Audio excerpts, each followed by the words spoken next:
focused on the humanitarian crisis in Tigray. We're very concerned now that we've reached a situation in Tigray and more generally in Ethiopia of real humanitarian challenge, more than 500,000 people in looming famine conditions. More generally, what we hope today is that we will find the Security Council, which has been concerned, we've addressed this before together, that we look to what the next steps are. The fact that the Secretary General has spoken publicly recently and will be with us today is really important. I think it's a step forward. We saw a very positive step also in the announcement that the African Union has appointed former Prime Minister, former President Obasanjo, who will also assist, I believe, in the African region and the Horn of Africa, including on Ethiopia. What we would like to see is a cessation of hostilities and negotiated ceasefire, the establishment of humanitarian access to those in need. This is primarily something we've been saying in relation to Tigray. We know others are in humanitarian need, and we would also then like to see a national dialogue, a political dialogue begin. But first things first, we need to see a cessation of hostilities, a negotiated ceasefire, and urgently, we need humanitarian assistance, food, medicine to get to what is a de facto blockade in Tigray, to people in Tigray, and more generally. And if I finish on the point that you've heard me raise before, we have seen very credible alleged reports of allegations of sexual violence, rape being used as a crime, a conflict-related sexual violence campaign in the Tigray region, and we want to see those responsible brought to justice. Should the Security Council meet on Afghanistan following the developments today? Look, the development, breaking news as I come into this building is of a brutal, horrific attack. We've heard a number of US Marines have died, a number of Afghan nationals. We don't have all the details, but it's as if we needed a reminder today of the volatility and the risks of the situation in Afghanistan. We've had that brutal message right now. So my thoughts, my prayers go to all of the victims and their families. I expect the Security Council will discuss this overall situation soon. Ambassador, something else maybe you're concerned about Lebanon. How significant is for the Security Council to support the Lebanese army and the ability for the army to get maybe support from UNIFIL? Well, as you know, Ireland has a long and deep history in Lebanon, more than 40 years of peacekeeping tradition. We've worked very closely with the LAF over a long time. We see the Lebanese army as important to the stability of Lebanon at a very difficult time. So we want to see that support come from the Security Council also. We have worked on the ground with the LAF over time. Our interest is seeing a reinforced or an able mandate for UNIFIL, and that the important work in trying circumstance goes ahead. Thanks very much. All right, thank you. We're going to have to go. Hello, guys.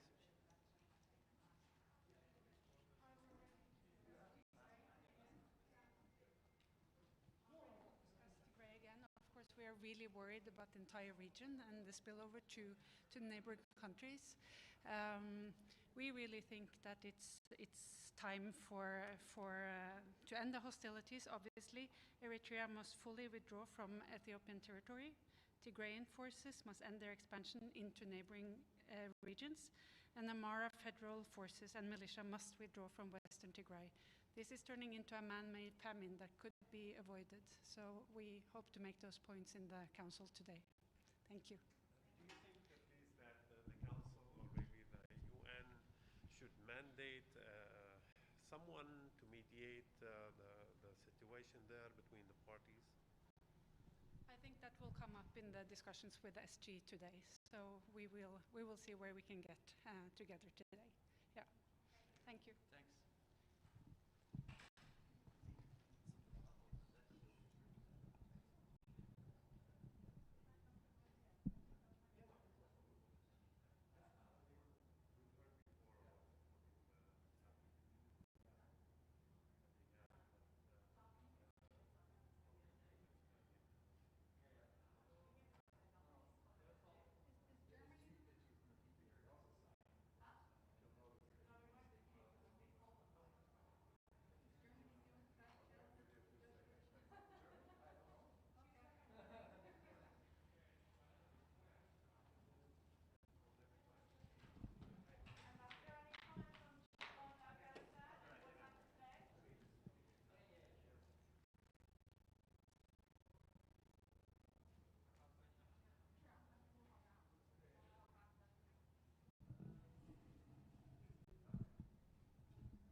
First of all, I'd like to express in the strongest possible way my total condemnation about the horrific terrorist attack in Kabul. To send my condolences to the families of all those that perished, Afghans, and those that were helping there, the Afghans, and died serving the lives of others. I have also asked my special representative to convey directly to Kabul my deep condolences to the Afghan people. On Monday, with your meeting with the P5 on Monday, what are you hoping to achieve? There are normal meetings that take place in the context of the work of the UN.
The 8,843rd meeting of the Security Council is called to order.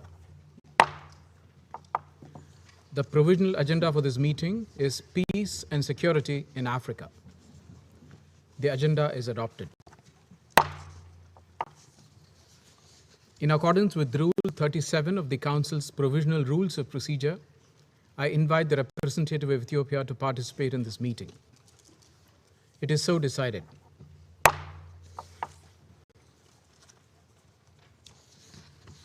The Security Council will now begin its consideration of item 2 of the agenda. I wish to warmly welcome the Secretary General, His Excellency Mr. Antonio Guterres, and would like to give him the floor. The floor is yours, Excellency.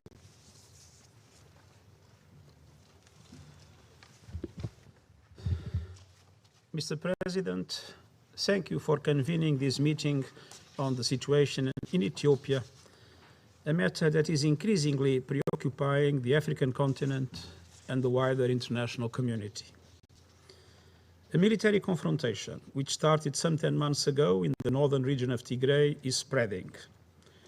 And the level of human suffering is growing, with serious political, economic, and humanitarian implications for Ethiopia and the broader region. All parties must recognize a simple truth: there is no military solution. Last week, I issued an appeal for action on 3 fronts. First, calling on all parties to immediately cease hostilities. Second, ensuring a commitment for unrestricted humanitarian access everywhere and fully reestablishing of public services. Third, creating the conditions for the start of an Ethiopian-led political dialogue to find a solution to this crisis. These steps are essential for 2 critical reasons.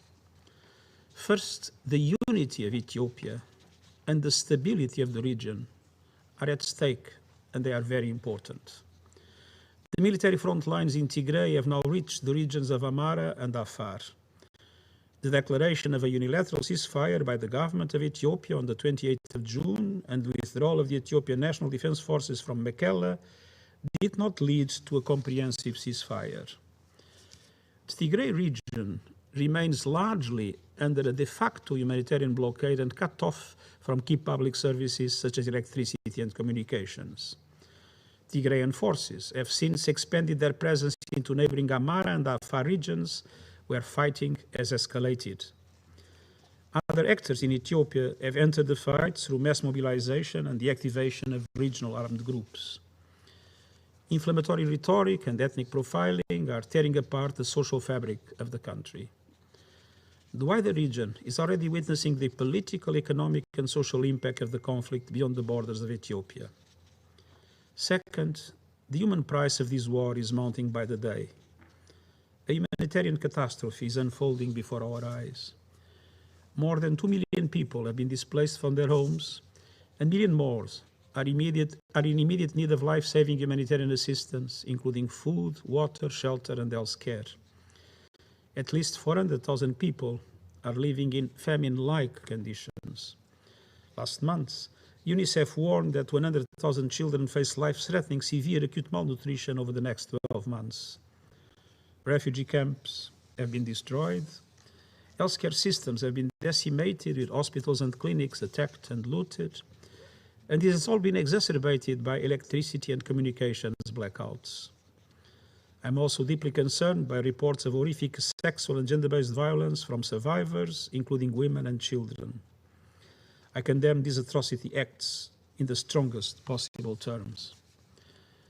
This is compounded by other serious allegations of human rights violations and abuses against civilians reportedly perpetrated by all parties to the conflict. There must be accountability. A joint investigation by the Office of the United Nations High Commissioner for Human Rights and the Ethiopian Human Rights Commission is concluding.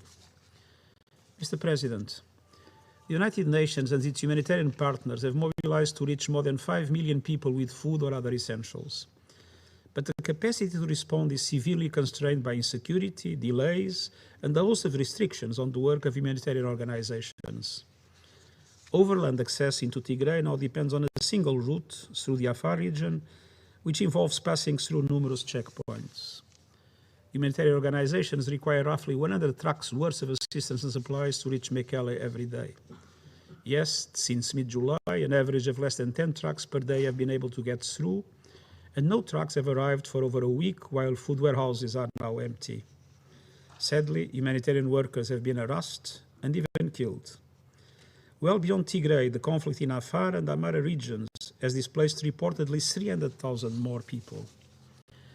This is taking place alongside efforts to maintain broader humanitarian support across Ethiopia in response to intercommunal violence, flooding, locust infestation, and other challenges. The conflict is also taking a heavy economic toll, illustrating once again the utter folly of war. The fighting has already drained over $1 billion from the country's coffers. Debt is mounting, access to credit is drying up. Inflation is growing higher, and basic food items are running low. Meanwhile, Ethiopia is suffering from the 5th highest incidence of COVID cases on the continent. Mr. President, Excellencies, for all these reasons, I repeat my fundamental call. All parties must immediately end hostilities without preconditions and seize that opportunity to negotiate a lasting ceasefire. Foreign forces should leave the country. Unrestricted humanitarian access to all areas in need must be guaranteed, and humanitarian workers must be respected. Public services must be re-established. I believe there is an opportunity to address the conflict peacefully, which the parties must seize in the interest of Ethiopia. And conditions must be created for the start of an inclusive national political dialogue to address the underlying causes of the conflict and ensure Ethiopian voices direct the pathway to peace. On these issues, I've been in contact with Prime Minister Abiy, and I also have received a letter from the president of the Tigray region, as it was elected at the time, in response to my appeal, which was also addressed to the President of the Security Council on this matter. The UN is ready to work together with the African Union and other key partners to support such a dialogue. In the period ahead, the attention and unity of the Security Council will be critical. Mr. President, allow me to express one final word of profound regret about the tragic events unfolding in Ethiopia. Ethiopia is a country full of promise, driven in large measure by the energy and initiative of its youth. It's heartbreaking to see many young Ethiopians being instrumentalized and mobilized in the war effort. Their energies are being channeled into a path of division and destruction instead of the path of building a better future for all Ethiopians.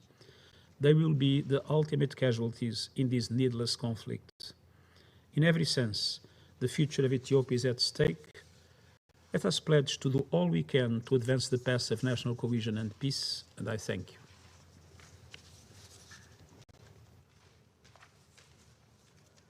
I thank the Secretary General for his briefing. I now give the floor to those council members who wish to make statements. I give the floor to the representative of Ireland. You have the floor, please. Thank you very much, Mr. President. I'd like to preface my remarks, if I may, by offering my sincere condolences to the victims of the horrific attack today in Kabul. Our sincere condolences to the victims, all victims and their families. I want to thank you, Mr. President, for convening the meeting today, and thank you, importantly, Secretary General, for your insightful, yet, I must admit, deeply troubling briefing today. Thank you, Ambassador Tai, our colleague. It is critical that you're with us today. Mr. President, in the last 9 months, we have witnessed a severe and deepening political crisis in Tigray, which is now expanding to neighbouring regions of Ethiopia. The immediate consequences has been a massive humanitarian emergency, with more than 5.2 million people in need of assistance in Tigray alone. We deeply regret that it has come to this. We were warned months ago. We spoke of the risks here at this same table. Sadly now, if the crisis is not urgently addressed, the longer-term consequences for the unity of Ethiopia and the stability of the wider region are potentially catastrophic. This is why Ireland has continually raised this unfolding crisis as a matter of the deepest concern. Your presence, Secretary General, and your clear messages today underscore just how serious the situation has now become. Secretary General, I want to strongly echo what you call the simple truth, that there is no military solution to this conflict.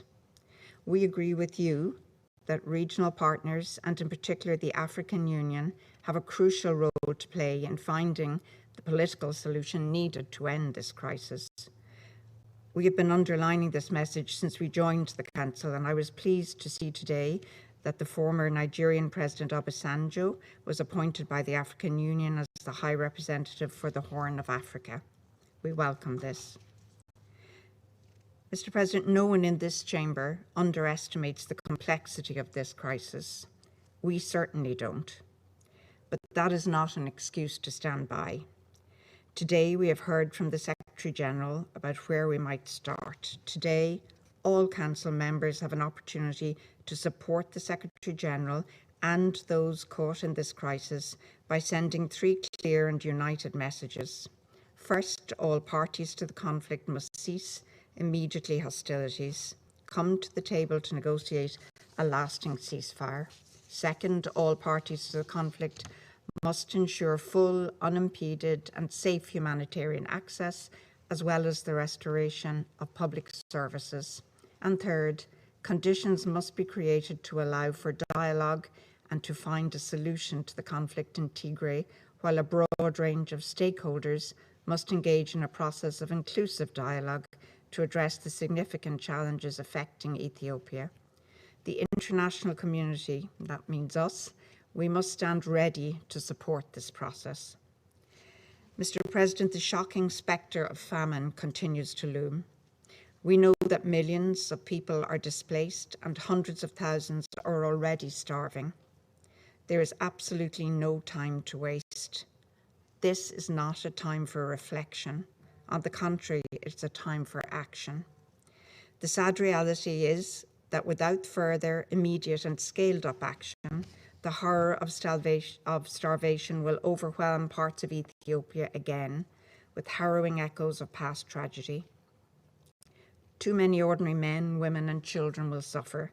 Too many will die as collateral damage in a war not of their making. As we've just heard in clear terms, their basic humanitarian needs to food and shelter are not even close to being met. I repeat, this is a time for action.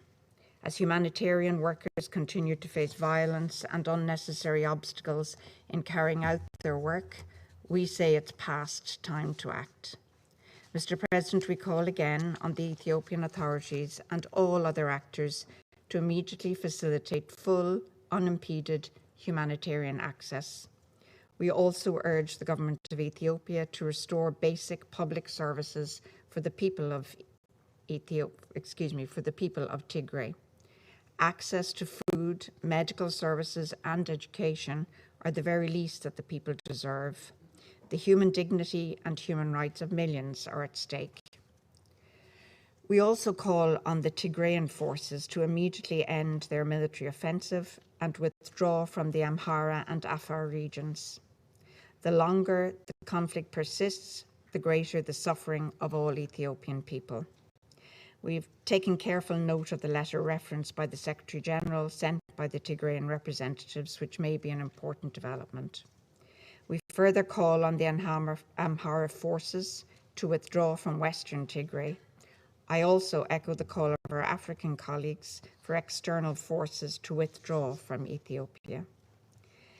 Mr. President, we are horrified by the conflict-related sexual violence and atrocities that have defined this conflict. It's clear that women and girls have been systematically raped and abused throughout the conflict. Communities have been traumatized. Those responsible for all violations of international humanitarian law and international human rights law must be held to account. This is true not least because countering impunity is essential to preventing further violations. We await the findings of the report by the Office of the High Commissioner for Human Rights and the Ethiopian Human Rights Commission. We hope that work will draw to a conclusion without undue delay. We also call on all parties to refrain from using inflammatory rhetoric and dehumanizing language, which serves only to fuel ethnic and political tensions across Ethiopia.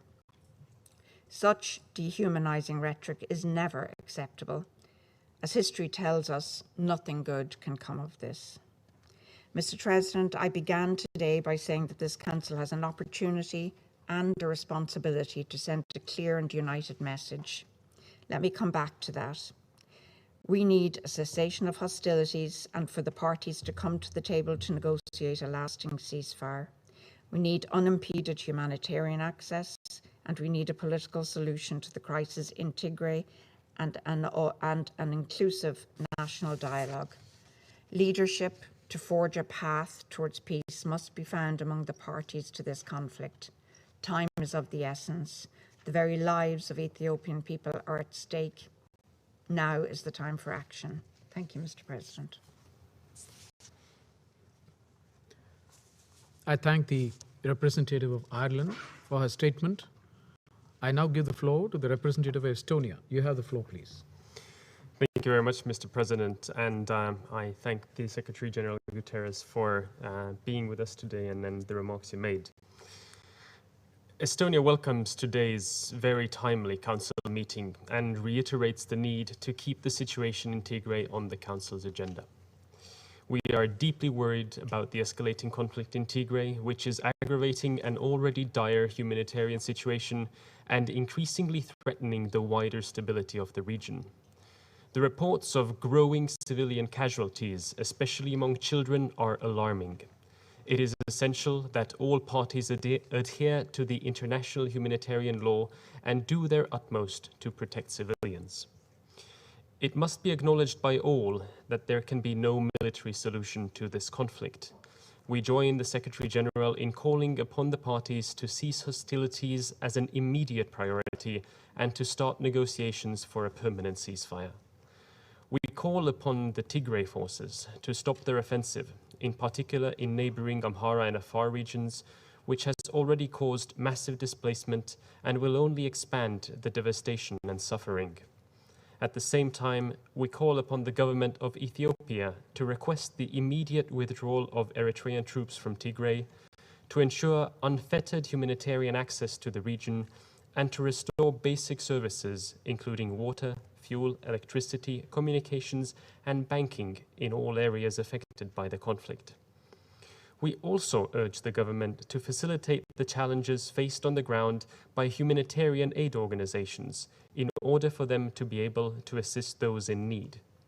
Estonia is increasingly concerned about the conflict-driven food security crisis, which has been deteriorating mainly due to the interruption of supply lines.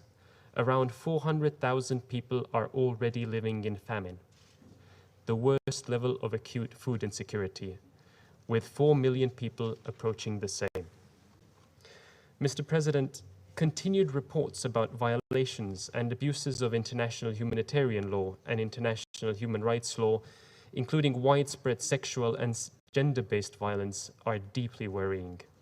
In this context, we reiterate the importance of the ongoing joint investigation by the Office of the United Nations High Commissioner for Human Rights and the Ethiopian Human Rights Commission. The perpetrators must be held accountable and brought to justice. We are also worried about reports of arbitrary detentions and enforced disappearances of ethnic Tigrayans in Addis Ababa.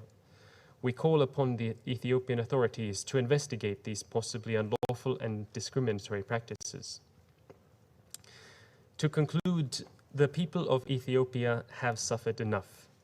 While the immediate priority must be ending the hostilities, this should be followed by an inclusive and credible political process with the aim of national reconciliation. The conflict in Tigray can only be solved through dialogue. Thank you.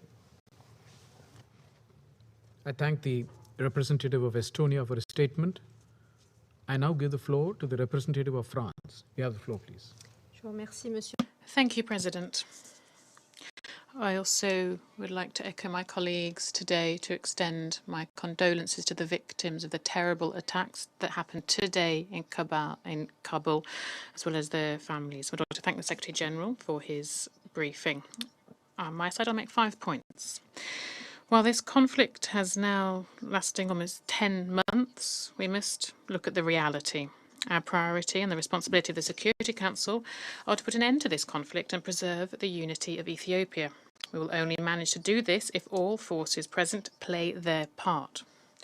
This is a conflict, as we know, with several parties, the federal government, militia and special regional forces, as well as their Eritrean allies on the one side and Tigrayan forces on the other. calling for a cessation of hostilities, humanitarian access and dialogue does not imply any bias. It is clear that this conflict will not be solved by weapons. As you've said so clearly, Mr. Secretary-General, all parties must agree on a ceasefire. We'd also call for a definitive withdrawal of Eritrean forces from Ethiopian territory. We call on Tigrayan forces to reinstate the regional borders in Tigray to avoid any escalation. A compromise must be finally found, reached with the Amhara forces on the border dispute between the two regions, as within the framework of the constitution. Attacks against civilians, extrajudiciary executions, forced expulsions, sexual violence, or violence motivated by ethnic origin or supposed political affiliation of people should not go unpunished, whoever their perpetrators may be. Here, France reiterates its full support to the joint inquiry on violations of human rights, which must allow the facts to be established, and indisputably so. These conclusions must be followed up upon. We also regret the difficulties faced in the collection of evidence, and we call on all parties to guarantee access for investigators. A ceasefire is indispensable to address the humanitarian emergency. France calls on the Ethiopian government to respect the commitments that they have taken upon themselves to guarantee humanitarian access. A priority of overcoming obstacles for aid delivery through all tracks, including by road, is a priority. It is also up to the authorities to reconnect electricity, telecommunication, internet services and the banking system. France is also concerned by attempts to discreditate humanitarian workers and condemns all violence and intimidation against humanitarian and medical personnel. Finally, it is urgent to establish the conditions for a dialogue and reconciliation process. Here we call once again on all of the parties to shoulder their responsibilities. The swift launching by the federal government of a national dialogue with representatives of all forces within society is essential so that we can find a political solution to the divisions within Ethiopia and preserve its unity. We call at the same time on representatives of Tigray to demonstrate that they are open to dialogue too. France finally supports regional efforts for peace. We welcome in this connection the appointment of the former president of Nigeria, Olusegun Obasanjo, as High Representative of the African Union for the Horn of Africa. We call on countries of the region to solve their disputes through sincere dialogue, particularly as regards the El Fashaga Triangle and the Renaissance Dam.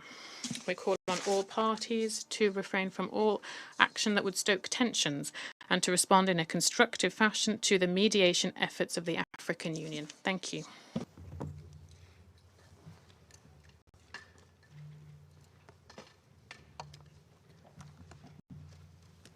I thank the representative of France for his statement. I now give the floor to the representative of Norway. You have the floor, please. Thank you, President. With the sadness and disbelief, we are yet again discussing the prospect of a man-made famine in Tigray. The expansion of the armed conflict into the neighboring regions of Afar and Amhara will only increase the suffering. The ramifications for the entire country are grave and potentially undermine regional peace and security in the Horn of Africa. President, let me thank the Secretary General for his frank briefing. We are grateful for your tireless diplomatic efforts to bring an end to this conflict. We hope to see that your leadership in preventive diplomacy is replicated by other key actors, such as regional institutions. As we have been told, the humanitarian consequences of the conflict in Tigray are massive. To end the catastrophic humanitarian situation in Tigray, some immediate actions are crucial. First, the federal Ethiopian authorities and all other actors must secure rapid, safe, and unimpeded access of humanitarian aid to the region. Second, all parties must do their utmost to facilitate the work of humanitarian organizations and their personnel. And third, all parties must fully respect international humanitarian law and provide security for humanitarian workers. Repeated assurances from Ethiopian authorities of compliance with its humanitarian obligations have failed to materialize. In reality, Tigray is placed under a strict closure regime. The provision of humanitarian aid through land convoys and air access is being obstructed instead of facilitated. We strongly condemn the many vilifying comments made in public regarding humanitarian actors and workers. Such hateful rhetoric is creating more insecurity and putting the lives of humanitarians at risk. President, it is incumbent on all parties to protect the human rights of all people. This includes protection from stigmatization or ethnic profiling. We are deeply concerned by allegations of serious human rights violations and abuses in Tigray and other conflict-affected areas, including against children. Norway condemns in the strongest possible terms the reported killings of civilians and the widespread and systematic use of sexual and gender-based violence. Additionally, the reported systematic destruction of vital infrastructure and health centers is equally unacceptable. These must be rapidly restored. The alleged atrocities, violations, and abuses of international human rights and international humanitarian law must be documented and investigated, and those responsible must be prosecuted. Bringing perpetrators to justice is critical for prevention and deterrence. We welcome the joint investigation by OHCHR and the Ethiopian Human Rights Commission, as well as the African Commission on Human Rights and People Rights Independent Commission of Inquiry, into the alleged atrocities in Tigray. We expect that all findings are used to ensure accountability. Norway will continue to make sure the fight against impunity remains high on the Council's agenda.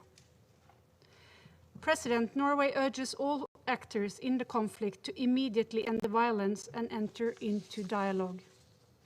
To facilitate this, Eritrea must fully withdraw from Ethiopian territory. Tigrayan forces must end their expansion into neighboring regions, and Amhara federal forces and militia must withdraw from Western Tigray. Finally, President, it is vital that the states in the region, IGAD and the African Union, bring its full weight to end hostilities in Tigray and Ethiopia. And we recognize the effort thus far by Prime Minister Hamdok in his capacity as chair of IGAD, and we welcome today's appointment of former President Obasanjo as AU's High Representative for the Horn of Africa. Likewise, this Council must lend all possible support to these regional efforts. We should speak with one voice, calling for cessation of hostilities, unimpeded humanitarian access, and a peaceful resolution through dialogue. And the Council should receive regular reporting on humanitarian access to Tigray, including clear indicators of any gaps in the response and assistance needed. We cannot allow the humanitarian situation in Tigray to deteriorate even further into catastrophe, or the conflict in Ethiopia to destabilize the Horn of Africa without pursuing all available avenues towards a political solution. I thank you. I thank the representative of Norway for her statement. I now give the floor to the representative of the United Kingdom. You have the floor, please. Thank you, Mr. President. Let me also offer the UK's condolences for all those who lost their lives in today's terrorist attack in Kabul. I thank the Secretary-General for his briefing. You describe a desperate situation, and it is right that this Council considers how it can help. So I would like to make 3 points in response to what we've heard. First, all parties must cease hostilities, and unfettered humanitarian access must be provided to relieve the toll of this conflict on ordinary Ethiopians. As the Secretary-General told us, over 400,000 people in Tigray are experiencing famine conditions. That is more than the rest of the world combined. Only a fraction of the 100 trucks of aid required every day are getting into Tigray. Banking, electricity, and communication services remain suspended, posing serious obstacles to humanitarian operations. The spread of fighting into neighboring Amhara and Afar states, displacing tens of thousands of civilians, will only extend the human suffering and prolong the conflict. We therefore call on Tigrayan forces to immediately cease fighting in Amhara and Afar. We reiterate that Eritrean troops must withdraw completely from Ethiopia, as the government of Ethiopia has requested. And we call upon the Ethiopian government to fully enable humanitarian access. That includes removing bureaucratic barriers to aid delivery and allowing sufficient cash and fuel into Tigray to enable humanitarian operations. Secondly, Mr. President, I want to emphasize the need for all parties to ensure the protection of civilians and to comply with international humanitarian and human rights law. The Secretary-General's briefing gave further weight to the reports we've been receiving of atrocities by all sides. These include brutal and systematic sexual violence, massacres, and the indiscriminate shelling of towns.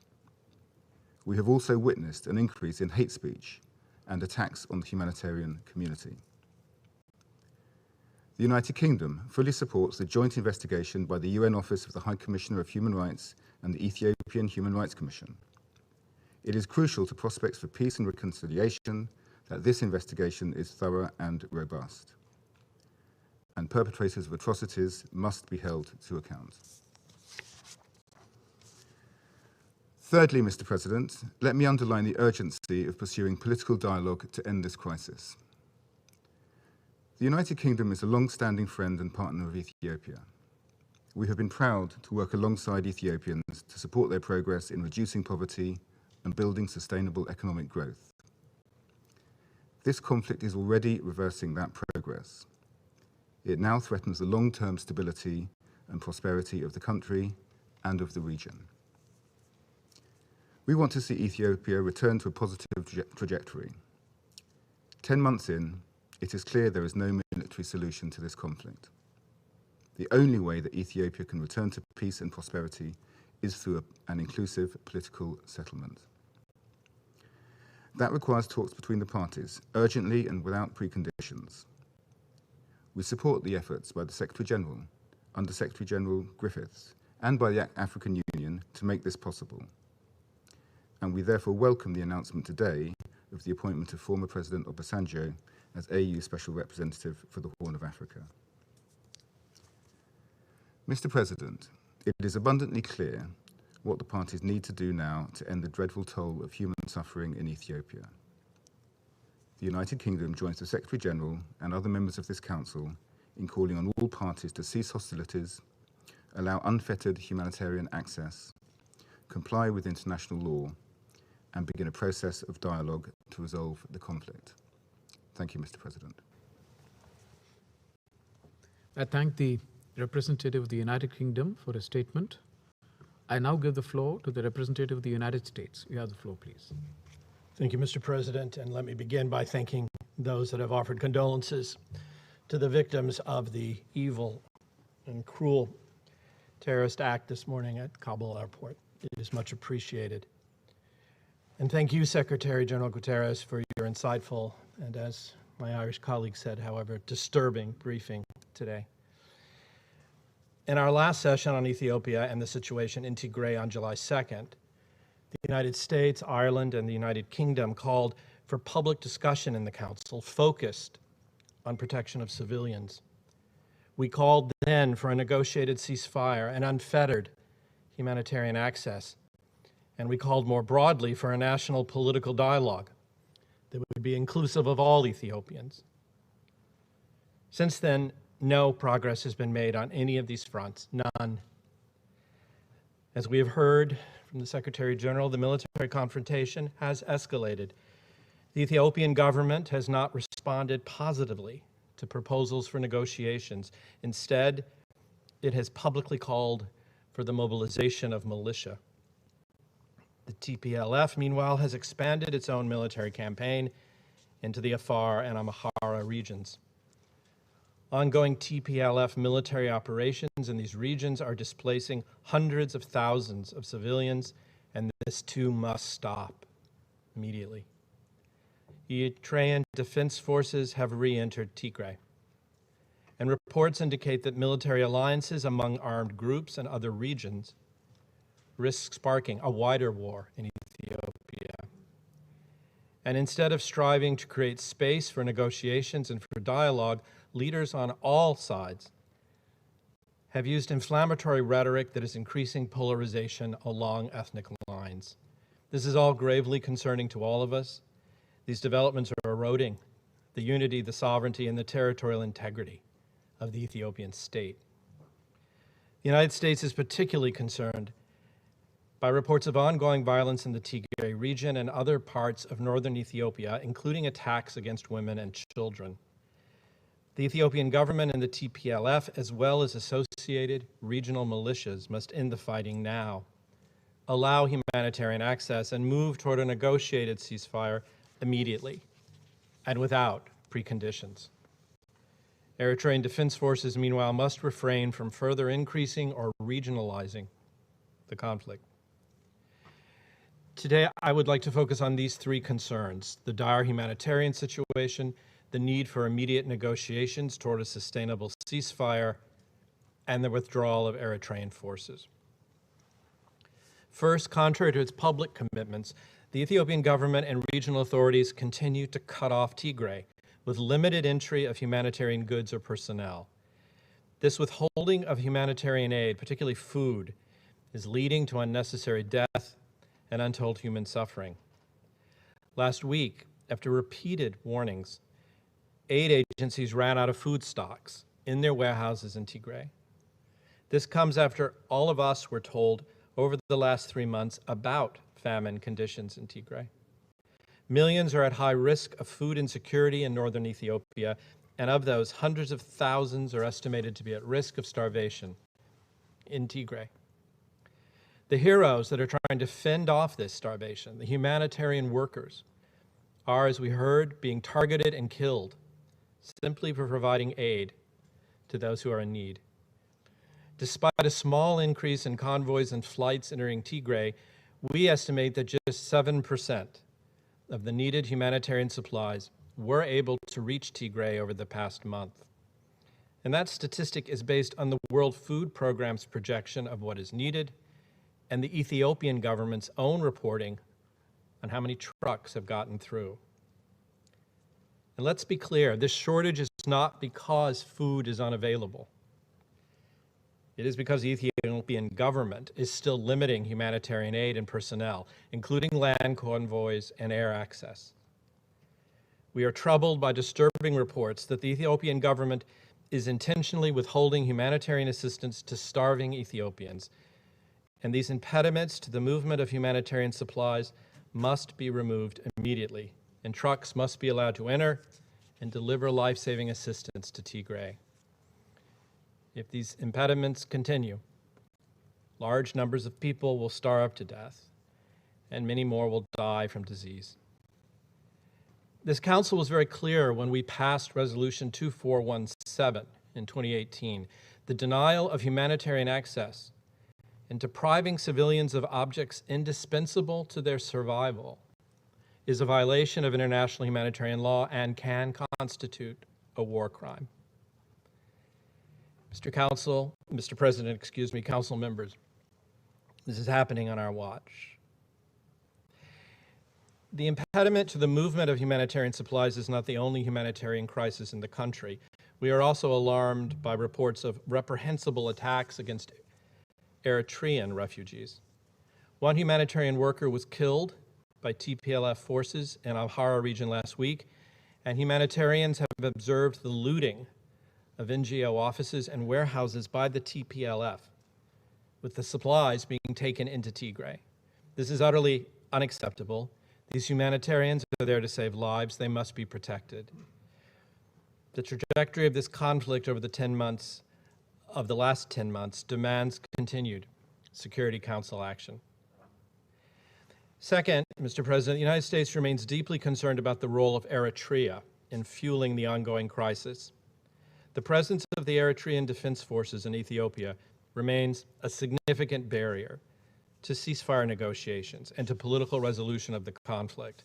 The evidence is overwhelming that Eritrean Defense Forces engaged in a pattern of serious human rights abuses in Tigray. So earlier this week, the United States designated the EDF's Chief of Staff Major General, pursuant to U.S. Executive Order 13818, which builds upon and implements the Global Magnitsky Human Rights Accountability Act. To avoid additional measures from the United States, the EDF must immediately and permanently withdraw from northern Ethiopia. And this leads to my final point. With all this suffering and this instability, it is clear that the fighting and abuses by all parties to the conflict must cease. Negotiations for a ceasefire and political discussion on a way forward must commence immediately. Given this magnitude of unspeakable suffering, the Security Council has come together, and I think we are making clear to all parties to this conflict, there is no military solution. I want to reiterate the Secretary General's call today for all parties to the conflict to halt offensives, come to the table without preconditions, and negotiate a lasting ceasefire. Without the Ethiopian government and the Tigray People's Liberation Front's commitment to both unimpeded access and a negotiated ceasefire, the fighting will continue, more civilians will die. So the United States welcomes your personal engagement, Mr. Secretary General, and your leadership to initiate dialogue to a resolution of this conflict. To this end, we encourage you to work closely with the African Union and with regional and international partners with the full backing of this council. Let me conclude by saying the United States is committed to supporting the people of Ethiopia and of the wider region as they work to resolve these challenges, as they work to overcome current divisions. The ties between the United States and Ethiopia are deep and historic.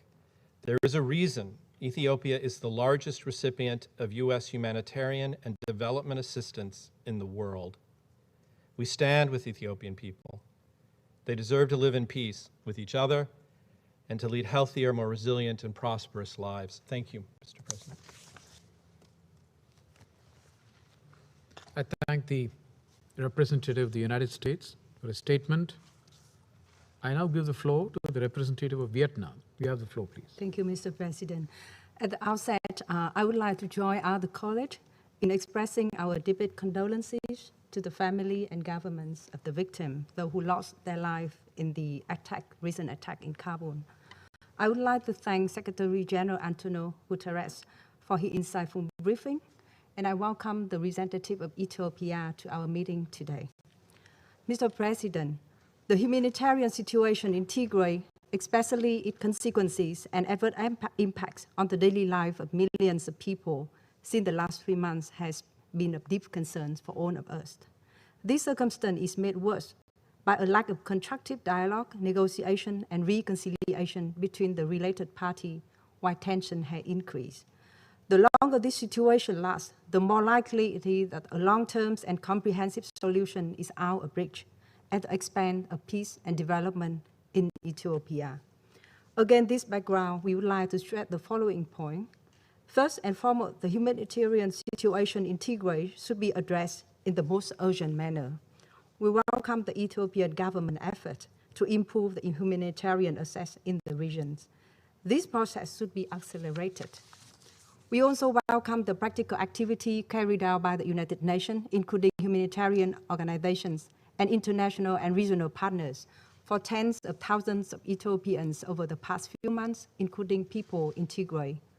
We, however, understand that the access to and distribution of humanitarian assistance still remain far from satisfying the need of urgent assistance in many parts in Tigray.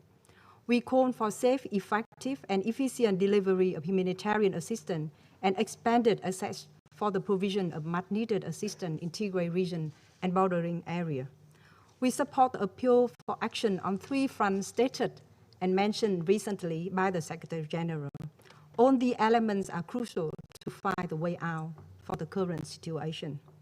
Mr. President, violent killing against civilians, including women, children, and humanitarian workers, and the destruction of infrastructure indispensable to the civilian population in Tigray must be condemned and prevented. The perpetrator must be brought to justice. It is now important that all parties to comply with international law to protect civilians, including women, children, and thousands of Eritrean refugees currently trapped in the refugee camps in the Tigray regions. The current conflict, which has complicated political, historical, and ethnic roots, has exerted certain impacts on the regions. What needs to be done now is to stop fighting, start a dialogue, and start a political process.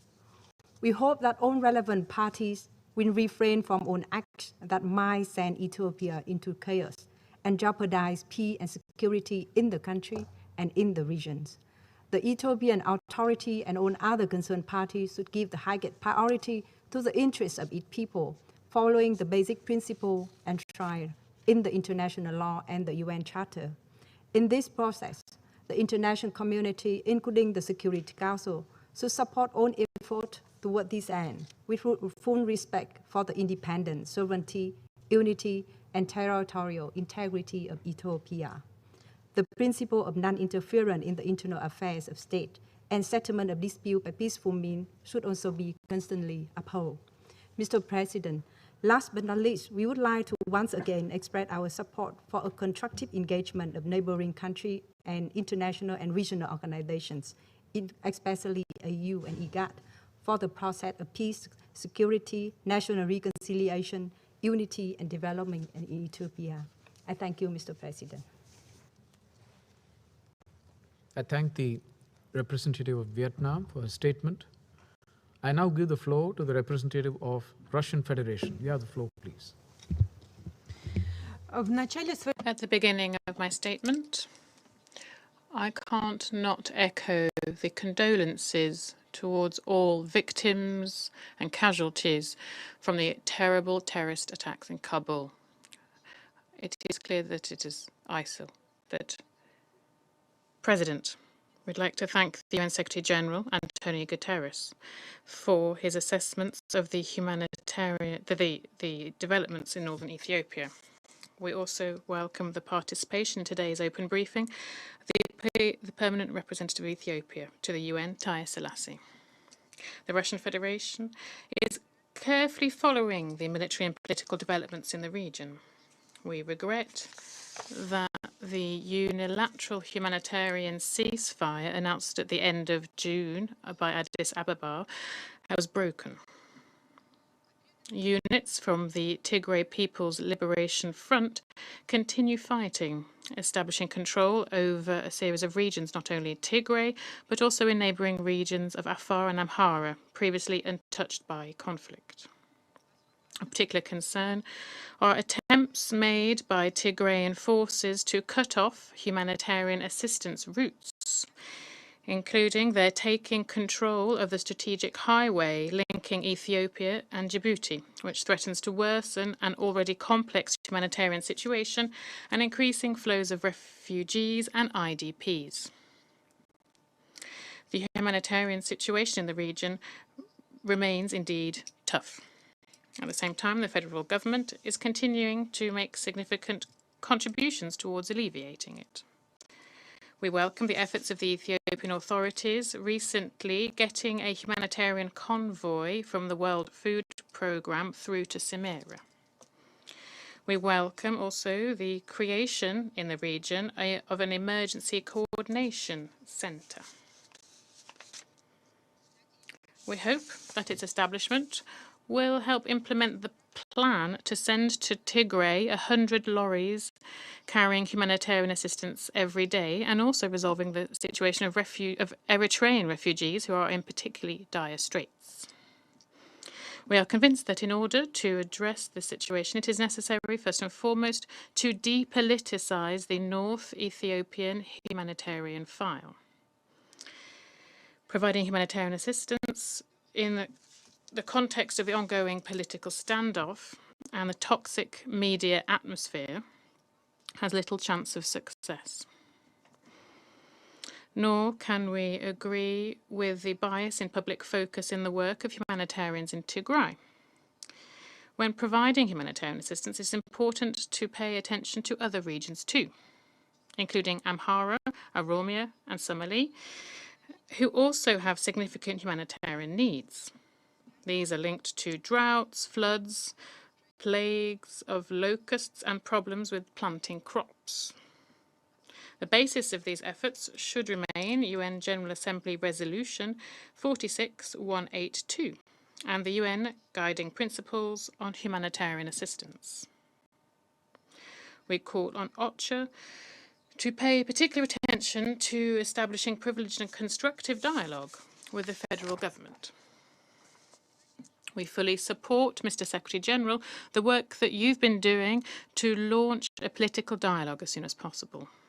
We are convinced that this dialogue should be led by Ethiopians themselves, with the support, first and foremost, from the African community.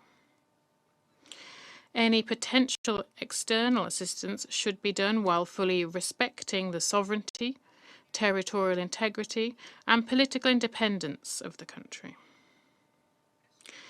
In June's elections in Ethiopia gave convincing proof that the federal authorities can unify the Ethiopian community.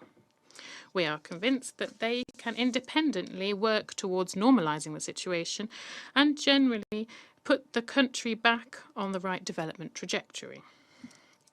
Our African partners and the international community should simply support these efforts of the Ethiopian government. We'd also note in this connection the appointment of the High Representative of the African Union and former President of Nigeria, Obasanjo. It's important to understand also that attempts to undermine the situation and also exert pressure on the democratically elected government of Ethiopia, including through adopting unilateral sanctions, will only further stoke the conflict.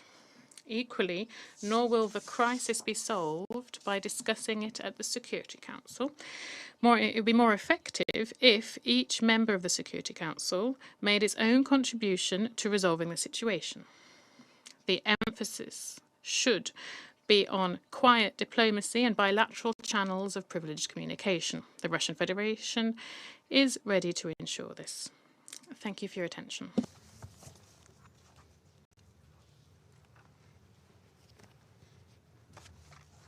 I thank the representative of the Russian Federation for her statement, and I now give the floor to the representative of China. We have the floor, please. Mr. President, I thank SG Guterres for his briefing and welcome the presence of Ambassador Ahmed, permanent representative of Ethiopia, to this meeting. At present, the situation in Ethiopia is facing many challenges. Maintaining peace and stability of the country and ensuring peaceful coexistence of all ethnic groups is not only in the common interests of the Ethiopian people, but also vital to peace and the security of the Horn of Africa. It is also the goal that the international community makes joint efforts for. We hope all parties in Ethiopia will resolve conflicts and differences through political dialogue, ease tensions, and avoid further escalation of conflicts, so as to create conditions for achieving peace and reconciliation. China welcomes the Ethiopian government's recent efforts in alleviating the situation in Tigray and neighboring areas. In the meantime, affected by conflicts, the humanitarian situation in some Ethiopian states has become increasingly grave, and humanitarian needs in states such as Amhara and Afar have increased. We hope all parties in Ethiopia will continue to make efforts to expand humanitarian access and ensure the timely delivery of humanitarian goods to its people. China has provided emergency food assistance to the Tigray region, and we call on the international community to step up humanitarian assistance. International humanitarian agencies, while carrying out their work, should uphold the guiding principles of the UN for humanitarian assistance and respect the sovereignty of Ethiopia. China firmly supports Ethiopia's efforts in safeguarding national sovereignty and unity, and will continue to support the Ethiopian people in achieving national peace, stability, development, and prosperity. We hope the international community will support the Ethiopian government in achieving a comprehensive and lasting ceasefire and effectively promoting national reconciliation. China opposes interference by external forces in Ethiopia's internal affairs in the name of human rights and humanitarianism. We support the AU and the regional countries to resolve African issues in the African way and welcome the appointment of the former Ambassador of Nigeria, Obasanjo, as the High Representative for African Affairs of the AU. We hope the UN and AU will strengthen their collaboration and jointly play a constructive role in promoting reconciliation among all Ethiopian parties through dialogue. The unilateral sanctions imposed by individual country on Ethiopia are inconsistent with the international law and the basic norms of international relations. Instead of resolving conflicts, they will only interfere with the political settlement. China believes the Ethiopian government has the ability and wisdom to handle its internal affairs well, and firmly believes the Ethiopian people can overcome difficulties and tackle the current challenges. China stands ready to work along with the international community to support Ethiopia's commitment to national unity, restoration of stability, and achievement of development. Thank you, Mr. President. I thank the representative of China for his statement, and I now give the floor to the representative of Mexico. You have the floor, please. President, thank you very much. I would like to start, as others have done, by expressing our deep condolences to the families of the victims who lost their lives in the attack recently in Kabul. Mexico would like to thank Ireland, the United States, Estonia, France, Norway, and the United Kingdom for convening this session. We also thank the Secretary General for his frank briefing. Frank, whilst worrisome, and we thank him for his efforts and dedication to the situation in Ethiopia. We would also like to welcome the representative of Ethiopia. In just a few months, President, it will be a year since the beginning of the hostilities in Tigray. The conflict has left thousands of civilians dead, displaced around 2 million people, and hundreds of thousands more are facing famine. Over 90% of the population requires some level of humanitarian assistance. Against this backdrop, we are particularly disquieted over reports stating that clashes have extended to the Afar and Amhara regions, increasing the number of internally displaced and the need for additional assistance. Moreover, the conflict has involved other protagonists at both national and regional level.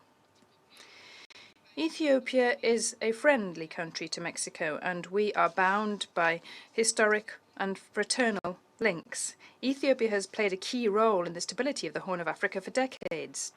As well as being the headquarters of the African Union, it's an important troop contributor to peacekeeping efforts. Therefore, a prolongation of the conflict would not only have disastrous consequences for millions of Ethiopians, but would also represent a high risk of destabilization for the region. Once again, Mexico reiterates its call upon all parties to the conflict for an immediate ceasefire. We also call for the withdrawal of all non-Ethiopian troops from Tigray, as well as of militias not from neighboring federal states. Mexico calls upon the Ethiopian authorities to guarantee the protection of their citizens, independently of their ethnic origin or political affiliations. Reports of sexual and gender-based violence against women and girls and serious violations against children must be investigated and those responsible brought to justice. We are eagerly awaiting the results of the joint investigation underway by the United Nations Office of the High Commissioner for Human Rights and the Ethiopian Human Rights Commission. President, Mexico welcomes the efforts of the United Nations and other humanitarian actors to deliver humanitarian assistance to Tigray. We regret the fact that humanitarian activities continue to face challenges, and in particular, the fact that humanitarian aid cannot reach certain regions. Interruptions in communications, fuel, and the banking system have repercussions on the abilities of the humanitarian community to provide assistance. We underscore the need to re-establish these services and to ensure unimpeded humanitarian access so as to avoid further deterioration in the already critical situation. A lack of access to food could result in a massive famine, as we have already heard here. Whilst the lack of basic services, medicines and medical supplies of an essential nature exacerbate the risk of transmissible preventable diseases. Moreover, Mexico strongly urges all parties to the conflict to respect the norms of international humanitarian and human rights laws. In particular, the protection of civilians and essential infrastructure, as well as humanitarian personnel.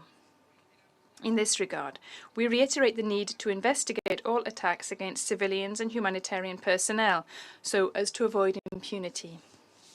President, to conclude, I would like to say that if one thing has been made abundantly clear during this period, it is that there is no military solution to the conflict in Ethiopia, and as we have heard from many delegations. In this regard, we recognise the regional efforts to mediate and seek a political solution. Mexico calls upon all parties to the conflict to put the well-being of millions of people ahead of their own interests, and to immediately initiate an inclusive dialogue with a view to beginning the process of national reconciliation and reconstruction. And that is why we welcome the appointment of the former Nigerian President Obasanjo as High Representative for the Corn of Africa to the African Union. Thank you very much. I thank the representative of Mexico for his statement. I now give the floor to the representative of Kenya. You have the floor. Thank you, Mr. President. I have the honor to make this statement on behalf of the African 3+1, namely Kenya, Niger, St. Vincent and the Grenadines, and Tunisia. I thank the Secretary General for his briefing on the latest developments in Ethiopia. We commend his engagement with Ethiopian leadership, the African Union, and regional leaders. We believe that his good offices can play an important role in facilitating the resolution of the current situation. We have heard the important information, insights, and concerns expressed by our fellow members of the Security Council. We indeed share similar points of view with many of them. The violence presently afflicting the people and country of Ethiopia is a product of conflicting views of the country's future. It has erupted and worsened because the country's conflict prevention and resolution tools have until now been inadequate to the task. The resolution to this crisis requires that we undertake a mediation of the deep divides as part of an Ethiopian-owned process supported by the available peace and security architecture and practices, especially those of the African Union. As the A3+1, we observe that on every side of the conflict, there is a growing perception of ethnic identity being the basis of conflict. The opposed sides give short shrift to each other's grievances and regard opposition to their own view as illegitimate. These opposed constituencies, reflecting the present political character of Ethiopia, are organized along ethnic lines. This makes them uniquely dangerous because they easily conflate political opposition to a struggle between ethnicities. We have witnessed with profound concern the resulting terrible harms that have befallen innocent civilians. And if the present course is not changed, we fear that it may get far worse. We have condemned and continue to condemn the violence against civilians, the killing of boys and men not in uniform, the destruction of civilian objects, the confrontations that have led to the blocking of humanitarian aid being delivered to desperate families. In particular, we register our strongest protest against the horrific human rights violations and acts of sexual violence perpetrated against girls and women. Our values as a continent, as captured with such gravity in the African Union's Constitutive Act, demand respect for the sanctity of human life and the condemnation and rejection of impunity. To put an end to this violence, our values must inspire and drive practical action. Mr. President, in our last statement on the 2nd of July, we welcome the democratic aspirations of the Ethiopian people as expressed in their last elections. We return to this important moment for Ethiopia to argue that democracy, above all, is a mechanism for the resolution of serious political differences. The democratic mandate awarded by the millions of voters must include every Ethiopian citizen, even and perhaps especially in Tigray and other parts of the country where the vote was not held due to insecurity. The democratic mandate will only fulfill its potential and fundamental requirement by helping resolve the greatest differences in Ethiopia. Excellencies, fellow members of the Security Council, it is not easy to move from violent confrontation to the negotiating table. This was why on the 2nd of July, we recommended use of the mechanisms available in Africa's peace and security architecture underpinned by our Constitutive Act. Foremost among those mechanisms, and one that is available to Ethiopia immediately, is the right of member states to request intervention from the Union in order to restore peace and security. We welcome the appointment by the chairperson of the African Union Commission of former President Olusegun Obasanjo as the High Representative of the Horn of Africa region. His mandate is to promote peace, security, and stability on behalf of the region. We urge all regional leaders and the broad international community to lend him every assistance, particularly as he supports a peace process in Ethiopia. That process must promote and protect human and people's rights. It must be clear in assuring the sovereignty, territorial integrity, and independence of Ethiopia. It should be genuinely inclusive to promote unity, solidarity, cohesion, and cooperation among the peoples of Ethiopia and the Ethiopian state. To allow space for it, we therefore urge the government of Ethiopia to remove all legal, administrative, and security barriers to a political dialogue. No matter what has come to pass, the government needs to acknowledge the existence of legitimate grievances and to understand that they must be resolved peacefully. We must also pronounce our concern and caution about the rallying of the civilian population to the conflict. Though it may be intended to marshal the patriotic spirit of the people, it can lead to an uncontrollable spiral of violence and bloodshed. There are those who will take it to be an invitation to acts of collective punishment against civilians. This is the time for leadership to urge calm, to give confidence that the country has the ability to overcome even this greatest of challenges with its growing democratic instincts. To the armed actors in Tigray, the TPLF or the TDF, we urge the withdrawal from neighboring regions and a halt to the rallying of other armed actors. The further they advance outside Tigray, the greater the danger to the people on whose behalf they claim to be acting. Escalating political tensions in other parts of the country will not solve the crisis. It will only widen the divide.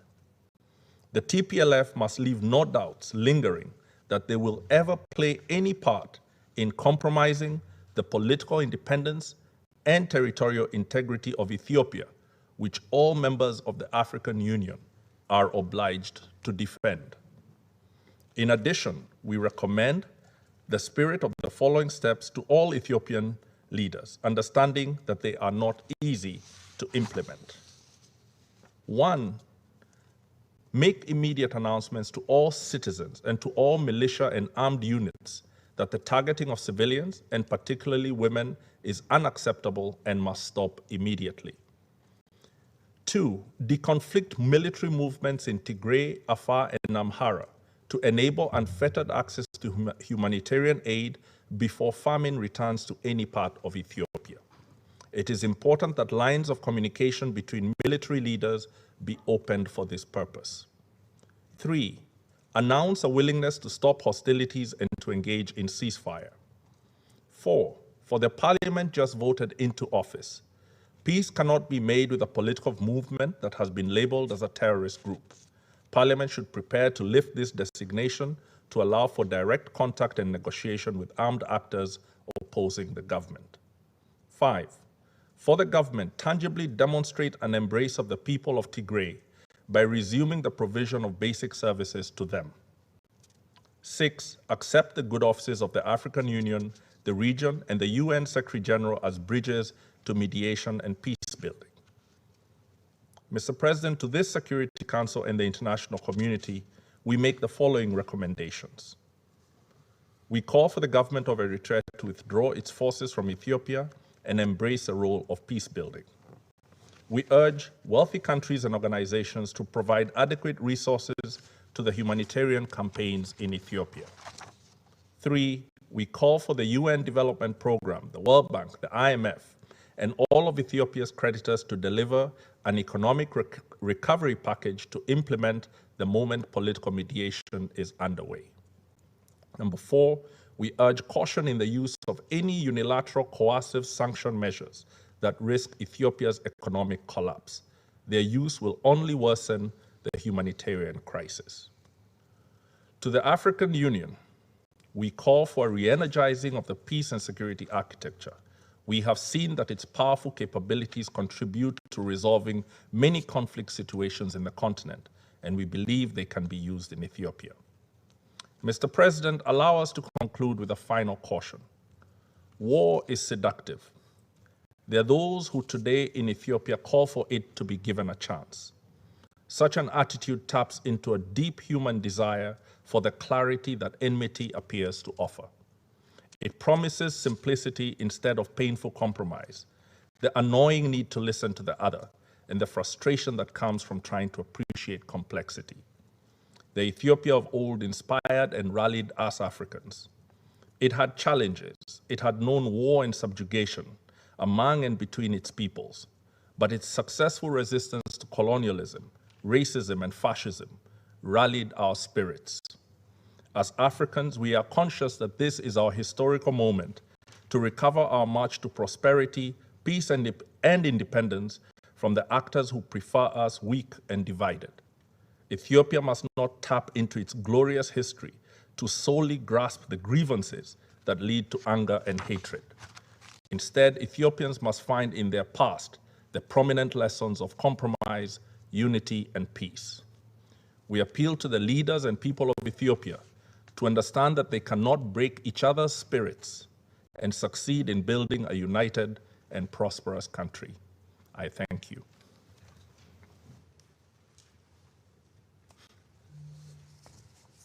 I thank the representative of Kenya for his statement. I would like to make a statement in my capacity as the representative of India. I join others in thanking the Secretary General for his comprehensive briefing and insights into the issue. I welcome the participation of the permanent representative of Ethiopia in today's meeting. Let me begin by strongly condemning the terrorist attack in Kabul today. We extend our heartfelt condolences to the families of the victims of this terrorist attack. Today's attacks reinforce the need for the world to stand unitedly against terrorism and all those who provide sanctuaries to terrorists. Today's meeting under the agenda item Peace and Security in Africa has been necessitated by the humanitarian situation in Tigray, which is witnessing continuing fighting between the Ethiopian Defense Forces and the Tigray People's Liberation Front. In recent weeks, the conflict has intensified and now been spread by one side, TPLF, to the neighboring regions of Amhara and Afar. The conflict is having a severe impact on the civilian population, particularly women, children, and the elderly, and has resulted in the killing of innocent civilians, human rights violations, and use of child soldiers. The unilateral ceasefire announced by the government of Ethiopia in June 2021 was an important step aimed at improving the worsening humanitarian situation. Unfortunately, the opportunity provided by the ceasefire seems not to have been grasped, with the continuing aggression and belligerence of one side and spread of fighting beyond Tigray region. The humanitarian cost and suffering due to the conflict is unfortunately mounting. This development has a potential to destabilize the larger Horn of Africa region. In our view, today's meeting should strengthen efforts towards a ceasefire, which is the need of the hour. In this context, we take note of the efforts of the government of Ethiopia and its leadership in addressing the situation. The government has been working with humanitarian partners, including the UN Office for the Coordination of Humanitarian Affairs, the World Food Programme, and other agencies to alleviate the suffering of the people. We deeply appreciate the efforts of the Secretary General in this connection. The humanitarian access has been improving progressively with more convoys reaching the areas in need. This is demonstrated by the statistics provided by OCHA and WFP. The communication and coordination between the Ethiopian authorities and humanitarian agencies has improved significantly in recent weeks. We welcome the establishment of a regional emergency coordination center in Amhara, comprising federal institutions, regional counterparts, WFP, and UN OCHA to facilitate the movement of trucks along Afar routes to Tigray and to coordinate emergency assistance to displaced people. We urge sustained close coordination between humanitarian agencies and the Ethiopian authorities to bridge the remaining gaps. At the same time, there is an urgent need to scale up efforts consistent with UN guiding principles for humanitarian assistance. At this juncture, Ethiopia needs all the support it can get from the international community. The international community should come together, treat the emerging situation with sensitivity and seriousness, and extend all possible humanitarian assistance to Ethiopia. The humanitarian agencies also need to take measures to avoid diversion of humanitarian aid. The government has undertaken investigation into cases of serious human rights violations, including through joint investigations with the Office of the High Commissioner for Human Rights. We strongly denounce and condemn all atrocities committed by armed groups against civilians, including children. Those responsible for human rights violations and sexual violence perpetrated in Tigray should be prosecuted. For decades, Ethiopia has been an engine of economic growth in the Horn of Africa region. Today, Ethiopia needs support from the international community, including from the African Union and the United Nations, to address issues related to the conflict. The solution to the conflict must be Ethiopian-led and within the constitutional framework of Ethiopia. India continues to underscore the importance of mutual trust, engagement, dialogue, and reconciliation for lasting peace and stability. India reiterates its strong commitment to the unity, sovereignty, independence, and territorial integrity of Ethiopia. I thank you. I resume my function as President of the Council. I now give the floor to the Permanent Representative of Ethiopia. Excellency, you have the floor.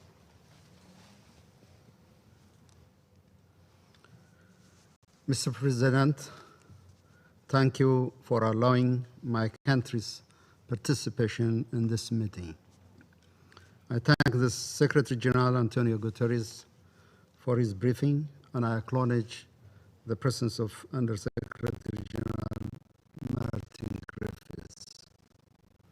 Mr. President, on the World Humanitarian Day last week, the Secretary General provided emphasis to the situation in my country. The government of Ethiopia appreciates the good faith engagement by the Secretary General. We appreciate the Secretary General call for ending the suffering of the Ethiopian people. This same objective will continue to drive the efforts of the government of Ethiopia, as was the case in the past 9 months following the treasonous and unforgettable attack against the Northern Command of the Ethiopian National Defense Force by TPLF. Excellencies, in previous discussion on the situation of my country, I tried to give a broader perspective on the problem where we are facing. The current state of affairs in Ethiopia did not transpire overnight. They were in the making long before the TPLF unleashed attack on the Northern Command of the NDF in the dark hours of November 4. The genesis of the current conflict goes back at least 3 decades ago. Since 1991, TPLF maintained hegemonic control over the political, security, and economic life of the Ethiopian people. During this time, The TPLF faced resistance at every turn in all corners of Ethiopia. We must recall that it was sustained popular protest that dislodged the TPLF from the political power in 2018, ushering in a promising period of transition. TPLF was dispelled not only from power, but also from the hearts and minds of Ethiopian people due to the non-evolving and destructive ideology it seeks to preserve in the Ethiopian body politic. The people of Ethiopia outprogressed this political elite that stand vanguard for division over unity, oligarchy over equal opportunity, favoritism over merit. When it lost power, the TPLF retreated to Tigray, taking our people in Tigray as hostage, because as the saying goes, for those accustomed to privilege, equality feels like oppression. Still, despite numerous provocations, the Ethiopian government exercised maximum restraint until the group attacked and looted military barracks. Over the last 9 months, the government sought to uphold the constitutional order. The TPLF refused to disarm and surrender to law enforcement authorities, doubling down on its destructive agenda. Mr. President, the unilateral humanitarian ceasefire declared in June and the subsequent withdrawal of the National Defense Force from Tigray was supposed to bring calm to the region and its people and provide space for the TPLF leadership to reconsider its ruinous course. Our plan was to allow a peaceful farming season in Tigray. It was supposed to pave the way for the uninhibited flow of humanitarian assistance for the people in need. If it went according to our plan and vision, the ceasefire would have allowed us to embark on rebuilding and reconstruction in the region, and the repair and reconnection of infrastructure and economic apparatus disrupted by the TPLF. Also, children in Tigray would have already begun preparation for the 2014 school year. It is 2014 in Ethiopia, it is 2020 in the Gregorian calendar. That is set to begin next September. We had also wished for members of the TPLF that showed signals of willingness for peace to successfully advance their position and convince their peers to abide by the law and follow the path of peace. The government's commitment for peace was given no regard by the TPLF, who called the ceasefire a joke, and also by members of the international community that tolerated, enabled, and condemned the group to follow its destructive path. The repeated plea for ceasefire was ignored, and we now have Ethiopian children in Tigray subjected to forced recruitment to serve as cannon fodders. We also see aid distribution conditioned to parents giving away their children to war. Not only farmers in the Tigray region, but also those in adjacent Afar and Amhara region are now unable to farm their land, exposing them to the indigeneity of receiving aid to sustain their family. Hundreds of thousands in Afar and Amhara region are displaced and have sustained irreparable damage for their well-being. In absolute disregard for the well-being of people and in greedy pursuit, whatever is there to be acquired by creating mayhem on the very people it purports to stand for, TPLF blocked humanitarian aid. The group also engaged in formalization of fronts between internal and external actors bent on destabilizing the great nation that is Ethiopia. In this regard, we see a clear coordination between these internal treasonous elements and external actors from near and afar that have opened a multidimensional offensive to obstruct Ethiopia's right to use its natural resources. Mr. President, as to humanitarian assistance, the government of Ethiopia is fully cognizant of its obligation to its citizens. Sensationalization and politicization of our situation doesn't inform our response. We will continue to deliver on our obligation using all means and allocating all available resources. In this regard, the government of Ethiopia first is committed to hastening clearance of humanitarian convoys. In fact, we are committed to reducing the number of checkpoints and to fast-track scanning process. We are working with partners to introduce modern scanning technology. Second, we'll continue to consider requests for humanitarian flights. World Food Program and the National Disaster Risk Management Commission are administrating their humanitarian flights with no impediment. Third, we will continue to provide cash and manage it in a predictable and sustainable manner for all humanitarian agencies. Similarly, the resumption of public service requires peace and rule of law in Tigray. These essential services cannot be reconnected while the group that to date killed 33 infrastructure operators and engineers, looted aid, diverted aid, and confiscated humanitarian convoys continues to persist on its destructive path of war. Mr. President, our goal is peace. Unfortunately, the TPLF is standing between Ethiopia and peace. TPLF is not the victim, it is the culprit. The people of Ethiopia, especially those in Afar, Amhara, and Tigray region are living under undeserved and insufferable conditions.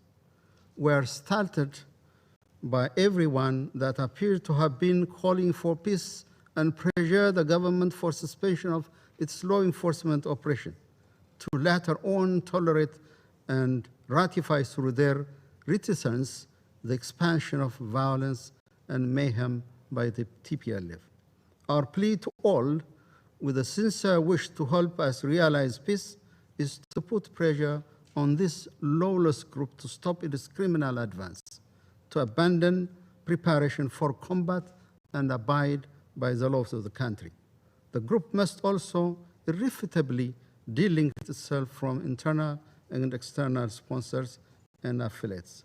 As to the international community, we ask you to remove the actual or perceived support emanating from your side that this group feeds off. It has to only comply with the requirements set by the government and free the people of Tigray from its egoistically grip. Absent compliance with the laws of the country, the government of Ethiopia will apply and any means necessary to ensure law and order. Regarding some of the unsubstantiated assertions we heard today, we call upon members of the Council to be cautious about facts and misinformation that has dominated the scene.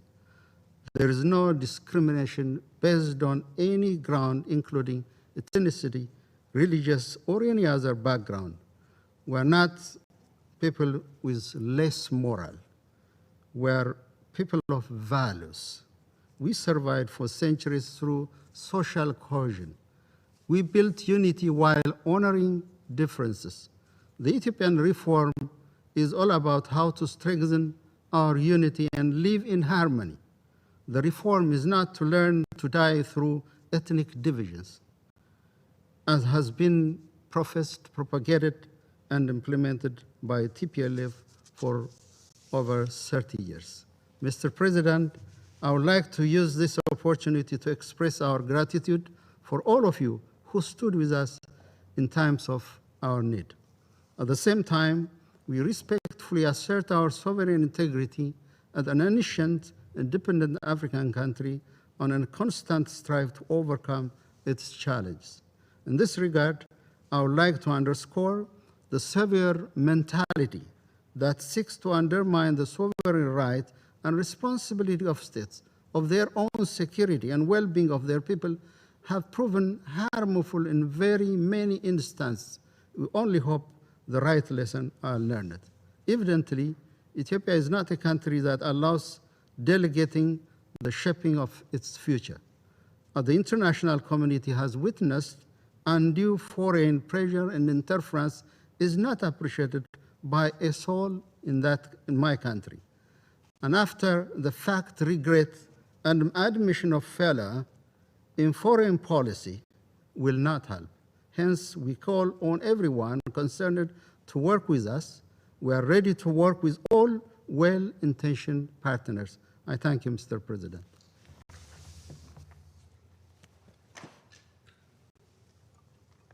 I thank the permanent representative of Ethiopia for his statement. There are no more names inscribed on the list of speakers.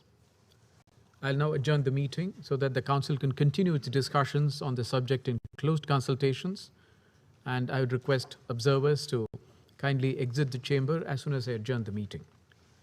Meeting is adjourned.